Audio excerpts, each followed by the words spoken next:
এক মুখে 10 কথা বলে যে সদা, তাহার মুখে মুখ নয় পুটি বলে দাদা। অনেক বছর আগে একটা কবিরাজ রাজা ছিল। আচ্ছা, সেই রাজার একটা স্পেশাল পাওয়ার ছিল, সেটা হইতাছে সে যে কোনো পাখিরে বসে আনতে পারতো। এখন রাজা একদিন রানী রেনে হয়ে রয়েছে, বুঝছেন? এখন রানী কোলের ভিতর থেকে ফাত করে কয়ে উঠছে, কয় রাজা আমার তো একটা অদ্ভুত শখ জাগছে। রাজা কয় কি শখ?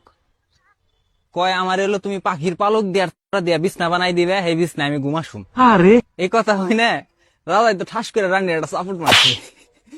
মায়ের হেরে কথা, এই কাম হয় নাকি কোনোদিন? এখন রানীও তো মনে করেন নাসর বান্দা। রানী কইতাছে, কয় এই একটা কামে তো একটু ভালো মতো পারো, ঠিক আছে পাখি বস করা, আর কোনো কামই তো তুমি ঠিক মতো কইরা পারো না, समझ रहे हो समझ रहे हो ঠিক আছে? এই কথা হয় না তো রাজাই মনে করেন রাগ হয়ে গেছে গা। রাগ হওয়ার পরে রাজাই সব পাখিরে ডাক দিছে। এখন ডাক দিয়া হেরে কইতাছে, কয় পক্ষীকুল, আমি চাই আমার নির্দেশে তোমাকে তার পালক আমারে দান করো, আমি হেডে দিয়ে আমার বোর জন্য একটা বিছনা বানামু, সেই বিছনায় যে আমরা দুজন হয়ে থাকুন। अभी मैं गाली नहीं दे सकता। এখন পাখিরা কইতাছে, কয় রাজা আমরা তো এই কামটা কইরা পারতেছি না আপাতত। কয় কে? কয় আমাকে পক্ষীরাজ গেছে হলো একটা সুমারিতে, সে যখন আসবো তারপরে আমরা আপনার সাথে আবার দেখা করবো। ये क्या पक रहे हो मादरचोद কয় তোমাকে পক্ষীরাজ তাড়াতাড়ি তলব লাগাও। দিছে তলব, বুঝছেন? পক্ষীরাজ আর নগদ আহে না।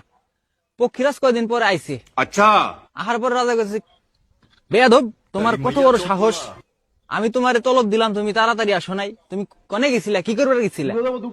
কয় মহারাজা আমি তো গেছিলাম একটা সুমারিতে, বুঝছেন, দেশে ছেলে বেশি না মেয়ে বেশি এটা দেখার জন্য। কয় কে দেশে তো পোলাই বেশি, আমি 1 বছর আগে সুমারি করছি। কয় না রাজা মশাই, দেশে মেয়ে বেশি। কয় কিভাবে মেয়ে বেশি? কয় নারীর প্রলোভনে পড়ে যে পুরুষ তুলিতে চায় পক্ষীর ছাল, সেই শালার বেটা শালা কিসের পুরুষ, ও তো মেগিচের মাল।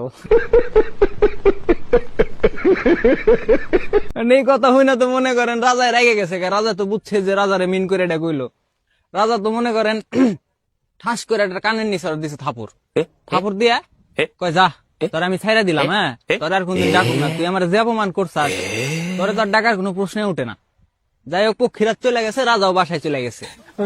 রাজায় বাসায় যে রানীর কাছে কইতাছে, কয় রানী আমি তো পালক জোগাড় করে পারি নাই, তোমার বিছনাটাও আমি করে দিয়া পারলাম না। রানী তো মনে করেন ব্যাগ বুক গুছায় লাইছে, বাপের বাড়ি যাইব গা। হ্যাঁ রাজা তো বিপদে পড়ে গেছে, কয় এখন আমি কি করি? আবার মনে করেন সেই পক্ষীকুলের কাছে গেছে, যাই হেরা তলব দিছে। তলব দেওয়ার পরে পক্ষীকুল কইতাছে, কয় আমাকে পক্ষীরাজ আবার আর একটা সুমারিতে গেছে। एक बार धोखा खा चुका हूँ, কয় কবে আসবো? আসবো কিছুদিন পরে।